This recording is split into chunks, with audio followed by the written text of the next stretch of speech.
देश के विकास में मध्य वर्ग का ज्यादा योगदान होता है। नौकरी पेशा और प्रोफेशनल तबका ईमानदारी से अपना टैक्स अदा करता है, लेकिन इस बार बजट में मोदी सरकार मध्य वर्ग पर मेहरबान दिखाई दी है। पीएम मोदी ने बजट घोषणा से एक दिन पहले इसके संकेत भी दे दिए थे। मोदी सरकार की सौगात से मध्य वर्ग की खर्च करने की क्षमता बढ़ेगी और देश की अर्थव्यवस्था को बढ़ावा मिल सकेगा। मिडिल क्लास को मोदी सरकार ने उम्मीदों से भी बड़ा तोहफा दे दिया है। कहा जा रहा है कि मोदी सरकार ने मिडिल क्लास को अमृत स्नान करवा दिया है। 12 लाख तक की आय पर मोदी सरकार ने इनकम टैक्स जीरो कर दिया है और टैक्स स्लैब में बदलाव कर दिया है। वित्त मंत्री निर्मला सीतारमण ने लगातार 8वीं बार बजट पेश किया और सरकार ने मिडिल क्लास पर सौगातों की बौछार कर दी है। इसमें मिडिल क्लास को सबसे बड़ी राहत 12 लाख की सालाना आमदनी को टैक्स फ्री करके दिया गया। अगर सालाना आय 12 लाख है तो नए टैक्स स्लैब के मुताबिक 60,000 रुपए टैक्स बनता है, जो पहले 80,000 रुपए बनता था। इनकम टैक्स की धारा 87A 60,000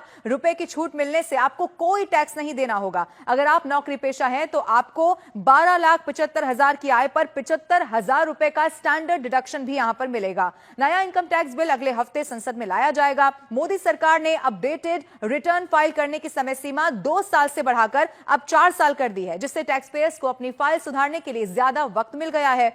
संसद में बजट पेश होने के साथ ही अब इस बात की भी चर्चा ने जोर पकड़ लिया है कि सरकार ने मिडिल क्लास पर सौगातों की बौछार कर दी है। तो क्या भारतीय रिजर्व बैंक यानी कि आरबीआई की जो रेपो रेट है उसमें कटौती करके अपनी दरियादिली यहां पर दिखाने वाला है? ये चर्चा इसीलिए भी की जा रही है क्योंकि रेपो रेट तय करने के लिए आरबीआई मौद्रिक नीति समिति की बैठक 5 से 7 फरवरी के बीच होना निर्धारित है। अब शहरी विकास, खनन, वित्तीय क्षेत्र, बिजली और इंफ्रास्ट्रक्चर जैसे 6 क्षेत्रों में सुधार के प्रावधान इसमें किए गए हैं। विकास के 4 इंजन कृषि, एमएसएमई, निवेश और निर्यात पर फोकस किया गया है। मोदी सरकार ने इस बजट में महिलाओं के लिए 2 बड़े ऐलान कर दिए हैं। वो क्या है ये भी आपको बताते हैं। एससी एसटी की एमएसएमई महिला उद्यमियों के लिए विशेष लोन योजना शुरू की जाएगी और पहली बार उद्यमी बनने वाली महिलाओं को 2 करोड़ का टर्म लोन भी मिलने वाला है। वही बुजुर्गों की बात की जाए तो बुजुर्गों के लिए 6 ऐलान कर दिए गए हैं। सीनियर सिटीजन्स के लिए टैक्स छूट दुगनी कर दी गई है। 50,000 से बढ़ाकर 1 लाख रुपए तक इसे कर दिया गया है।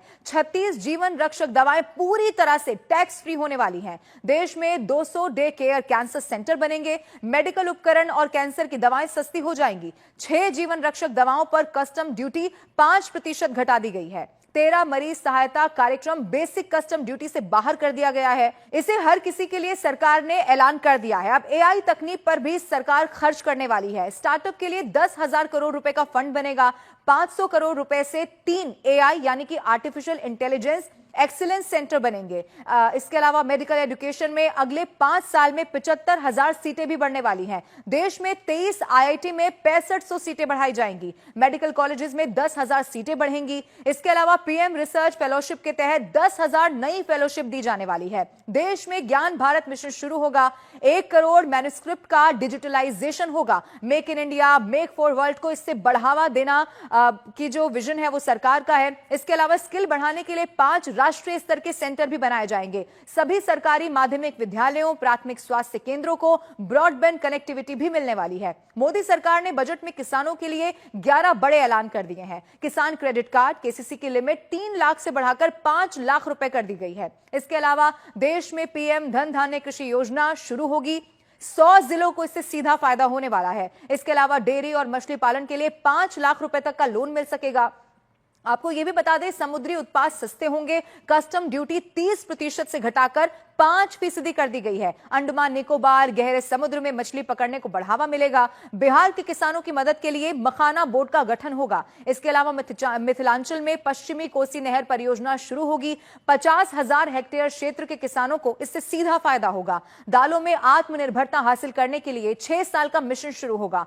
Post payment, bank payment service ग्रामीण योजनाओं में बढ़ाई जाएगी। इसके अलावा कपास उत्पादन के लिए 5 साल की कार्य योजना तैयार की जाएगी। प्रोडक्शन मार्केटिंग पर फोकस किया जाएगा। असम के नामरूप में नया यूरिया प्लांट लगेगा। व्यापारियों के लिए भी 10 बड़े ऐलान किए गए हैं। एमएसएमई के लिए लोन गारंटी लिमिट 5 करोड़ से बढ़ाकर अब 10 करोड़ कर दी गई है। सोशल वेलफेयर सरचार्ज हटाने का प्रस्ताव किया गया है। 7 टैरिफ रेट हटेंगे। अब देश में 8 टैरिफ रेट ही रह जाएंगे। इसके अलावा ग्लोबल कैपेबिलिटी सेंटर टियर 2 शहरों में बनाए जाएंगे और देश को खिलौना उत्पादन का ग्लोबल हब बनाने का यह राष्ट्रीय योजना होगी। इसके अलावा नई लेदर स्कीम से से 22 लाख लोगों को सीधा रोजगार मिलने वाला है। बिहार की बात की जाए तो बिहार में national institute of food technology बनेगा।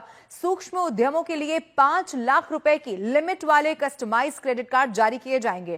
पहले वर्ष 10 लाख कस्टमाइज क्रेडिट कार्ड जारी होंगे। शहरी स्ट्रीट वेंडर्स के लिए पीएम स्वनिधि स्कीम की लोन लिमिट बढ़ाकर अब 30,000 रुपए होगी। इसके अलावा देश में एयर कनेक्टिविटी को बढ़ावा मिलेगा।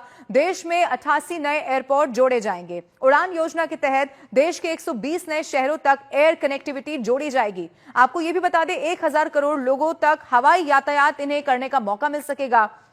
देश के दूर दराज के क्षेत्र इसमें जोड़े जाएंगे।